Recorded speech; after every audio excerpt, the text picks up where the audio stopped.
Imaginemos por un segundo el caos absoluto en las calles. Sí, un escenario que de verdad hiela la sangre. O sea, visualicen el cielo gris, pero no por las nubes, sino por una densa columna de humo negro que se eleva sobre la ciudad. Y el sonido constante de las sirenas a lo lejos. Exacto.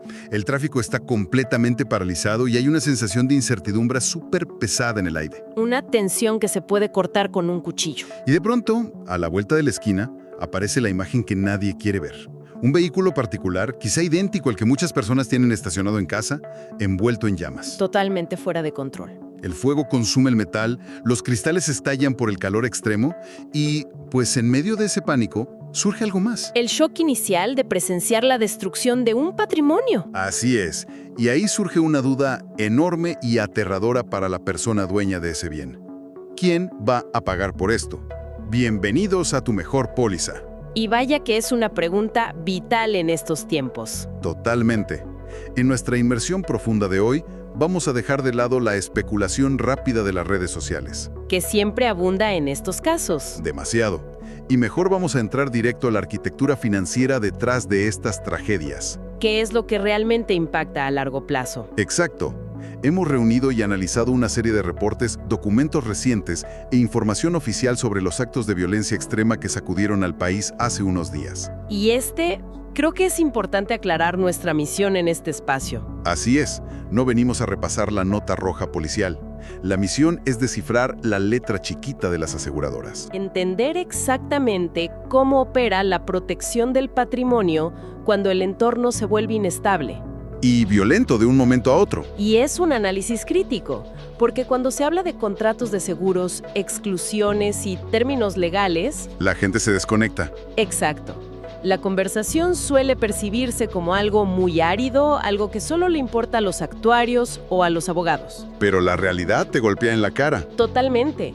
En momentos de crisis aguda, esa información técnica se vuelve literalmente en la diferencia entre la ruina financiera y la recuperación. Es que la ignorancia sobre cómo operan estos instrumentos en escenarios de disturbios civiles o crimen organizado es peligrosa. Deja a familias enteras completamente vulnerables a perder el esfuerzo de años de trabajo. Ok, vamos a desempacar esto. Porque para entender las reglas del juego, hay que establecer el tablero. Asumiendo que quienes nos escuchan ya conocen un poco el contexto general. Claro, tomemos como punto de partida los operativos del domingo 22 de febrero. Un día que marcó un antes y un después. Todos vimos las imágenes, todos leímos los reportes sobre el abatimiento de este líder criminal del cártel y la posterior ola de narcobloqueos. Vimos la quema sistemática de negocios comerciales. Y de automóviles de ciudadanos que simplemente transitaban por ahí en el momento equivocado.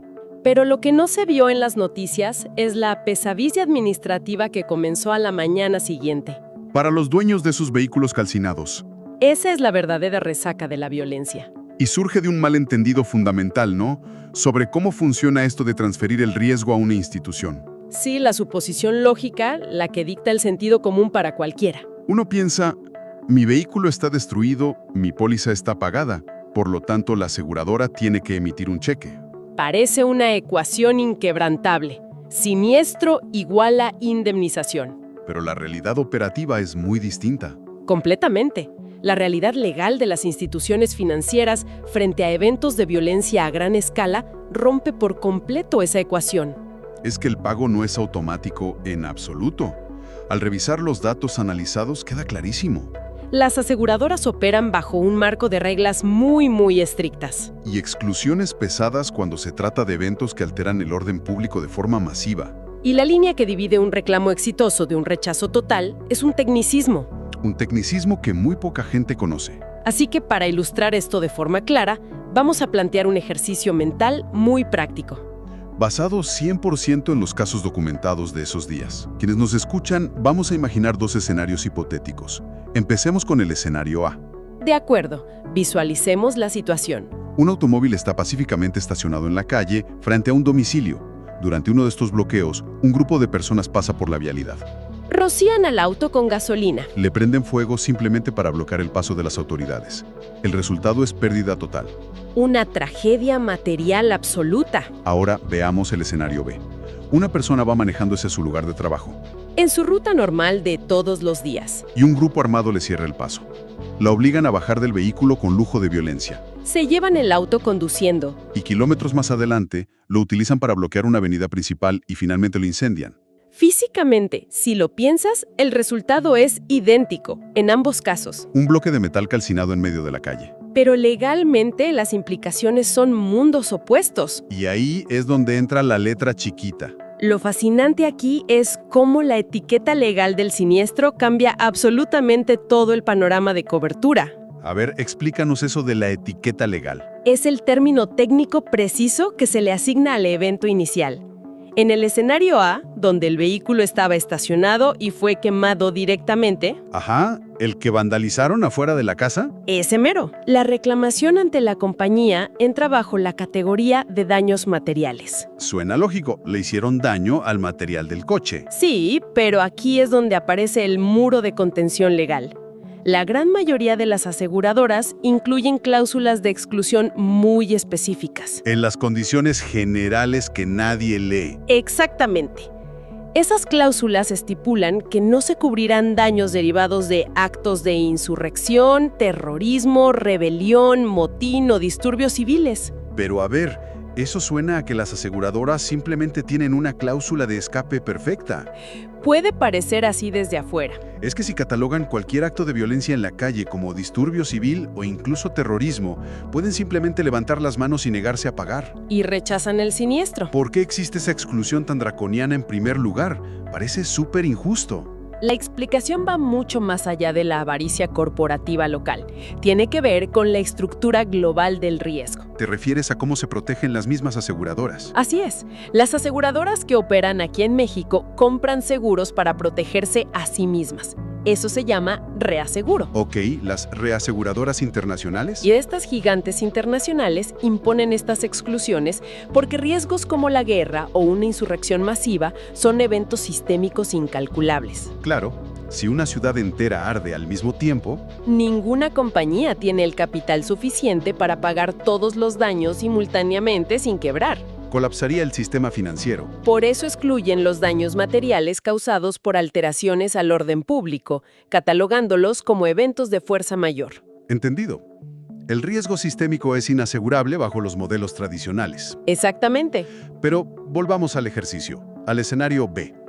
Ahí la situación es radicalmente distinta ante los ojos del ajustador jurídico, ¿no? Completamente distinta, porque en ese caso hubo un despojo violento inicial. Obligaron a la persona a bajar de la unidad mediante amenazas y armas. Por lo tanto, el incidente primario se clasifica como robo total o robo con violencia. Y no como daños materiales. Y ese es el Savaridad legal.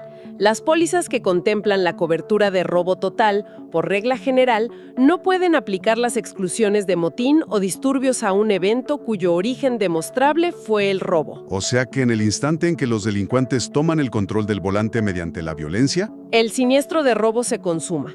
En ese preciso segundo, y lo que los criminales decidan hacer con el vehículo después, ya sea desarmarlo en un taller clandestino para vender las piezas, o incendiarlo en una barricada horas más tarde. es irrelevante para el hecho principal. El asegurado sí tiene derecho a la indemnización por robo total. Es una distinción técnica que te deja pensando muchísimo. Es que el orden cronológico de los hechos define el futuro financiero de una familia entera. Pero esto levanta una duda gigantesca sobre la carga de la prueba. Sí, la gran barrera operativa. Digo, si el auto termina reducido a cenizas, ¿cómo se le demuestra a la aseguradora que primero hubo un robo con violencia? Y no que simplemente estaba estacionado y le prendieron fuego. En medio del pánico, sin testigos dispuestos a hablar, parece casi imposible probar que fue el escenario B. Ese es probablemente el mayor reto de todos en estas situaciones. Y la respuesta radica en la inmediatez y precisión del reporte oficial. ¿Te refieres a lo que se le dice a la autoridad en el primer momento? Exacto. La carga de la prueba recae inicialmente en la narrativa de los hechos. Cuando la persona afectada llama al número de emergencias. O cuando se presenta a declarar ante el Ministerio Público. Esa declaración inicial es oro molido.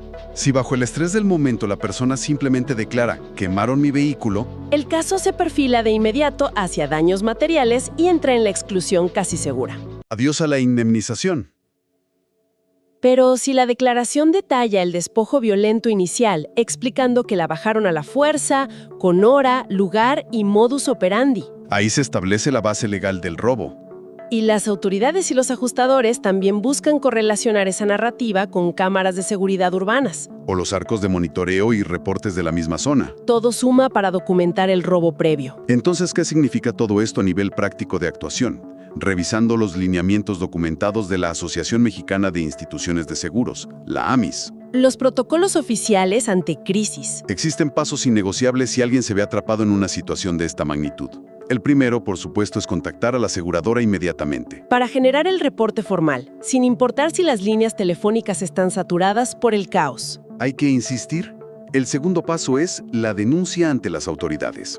Que, como acabamos de establecer, tiene que redactarse con una precisión quirúrgica sobre cómo ocurrió la pérdida. Detallando el despojo.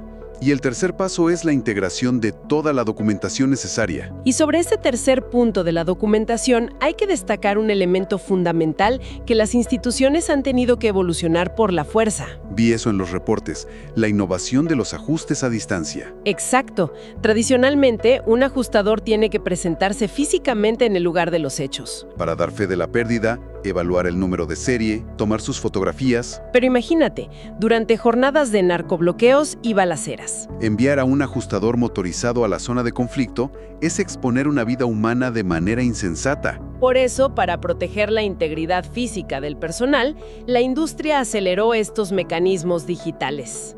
Ahora se permite y hasta se incentiva el envío de fotografías y videos del siniestro desde una distancia segura.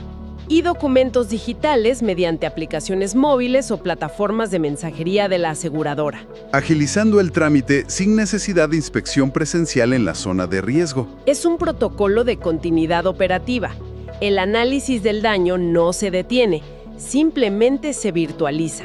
Pero esto también exige mucha más responsabilidad por parte de quien reclama. Totalmente. Hay que saber documentar.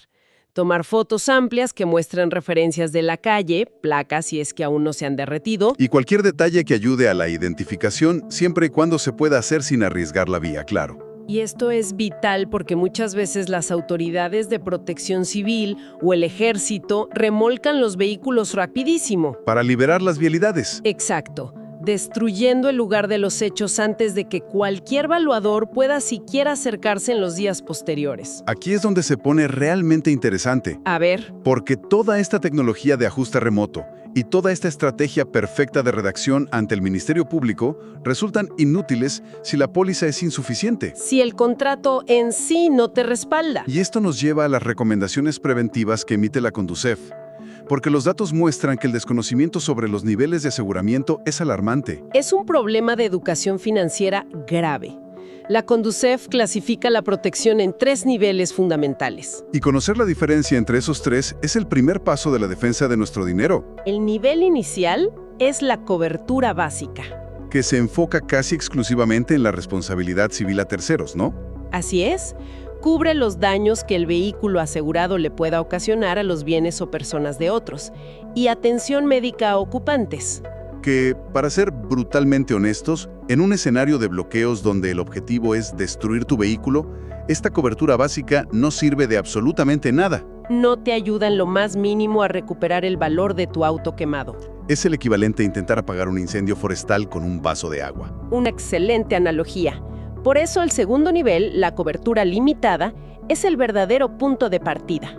¿Qué agrega este nivel? Agrega los gastos médicos ampliados y lo más crucial para nuestra conversación, el robo total. Ah, este es el salvavidas del que hablábamos. Exactamente. Si retomamos el ejercicio, esta es la cobertura que entra en acción en el escenario B cuando logras acreditar el despojo violento. Pero hay un detalle con esta cobertura limitada, ¿verdad? Sí, un detalle técnico importante, muchas coberturas limitadas indemnizan a valor comercial. O sea que te pagan lo que vale el auto depreciado en el mercado en el mes del siniestro. No lo que te costó sacarlo de la agencia. Ese es un golpe duro para quienes traen autos de modelo reciente. Y por eso existe el tercer nivel, la armadura completa, la cobertura amplia. Que suma todo lo anterior y le agrega daños materiales y otras cosas. Daños materiales, cristales, llantas, asistencia legal completa. Y para personas verdaderamente informadas, pueden buscar complementos adicionales. Claro, como el seguro GAP o la cobertura a valor factura, que garantiza que no te pegue la depreciación si el auto es pérdida total en los primeros años. Ahora, siendo realistas, la tendencia natural de cualquiera que entra a cotizar un seguro en línea es ordenar los resultados por precio Del más barato al más caro, siempre. y elegir el que duela menos a la quincena. Es una reacción comprensible. Pero los reportes de reclamaciones que analizamos indican que esa estrategia puede salir carísima. Si conectamos esto con el panorama general, basar la decisión de protección patrimonial únicamente en el precio es un error táctico. ¿Qué nos recomienda la Conducef al respecto? Instan a utilizar una herramienta pública invaliosa llamada Portal de Cuentas Claras en Reclamaciones. Un nombre bastante directo. Sí, y este portal consolida datos sobre el comportamiento real de las aseguradoras, muestra índices de quejas, sanciones y el tiempo que tardan en resolver. Te dice cómo tratan realmente a sus clientes a la hora de la verdad. Porque no sirve de nada ahorrarte unos pesos en la prima si cuando llega la reclamación del escenario B te van a poner 1000 trabas para pagar. Es una plataforma fantástica. Pero seamos sinceros, en medio del caos, con la ciudad paralizada, nadie se va a poner a revisar ese portal. Por supuesto que no. Ese análisis es estrictamente preventivo, un trabajo para tiempos de paz. Hay que hacerlo antes de firmar o renovar. Se trata de comprar certeza jurídica con la aseguradora correcta, no solo un papel para evitar multas de tránsito. A manera de resumen rápido de todo lo que hemos revisado hoy, A ver, los puntos clave. es vital revisar si la póliza que uno tiene actualmente cubre robo total o daños materiales y entender perfectamente sus exclusiones. Así como comprender que el contexto de cómo se pierde el vehículo dicta completamente las reglas del juego para el ajustador. Y que documentar adecuadamente ante las autoridades hace toda la diferencia. Esto plantea una pregunta importante hacia el futuro, algo que la industria a nivel mundial apenas está digiriendo. ¿Te refieres a la frecuencia de estos eventos? Sí, a medida que los disturbios civiles y los actos de violencia organizada se vuelven más comunes o impredecibles en el mundo moderno, ¿cómo van a evolucionar las aseguradoras? Es un gran tema. Llegará el punto en que el terrorismo o la rebelión deban ser redefinidos legalmente en los contratos. O peor aún, que apliquen exclusiones geográficas. Municipios por considerarlos zonas de riesgo inasegurable. Sería dejar a poblaciones completas financieramente abandonadas. Es un debate que va a transformar la seguridad patrimonial en los próximos años. Sin lugar a dudas. Bueno, ha sido un análisis profundo, lleno de matices que son absolutamente cruciales hoy en día. Herramientas accionables para estar un paso adelante. Y para quienes han encontrado utilidad en este espacio y nos han acompañado hasta el final, pidiendo me gusta, suscripciones y compartir el video. No olvides dejar un comentario. Nos interesa mucho saber si alguna vez han revisado con lupa esa letra chiquita. ¿Se han llevado alguna sorpresa al ver que excluye su contrato? Nos encantará leer sus experiencias. Mantengan la guardia alta y nos encontramos en la próxima inmersión profunda. Hasta la próxima.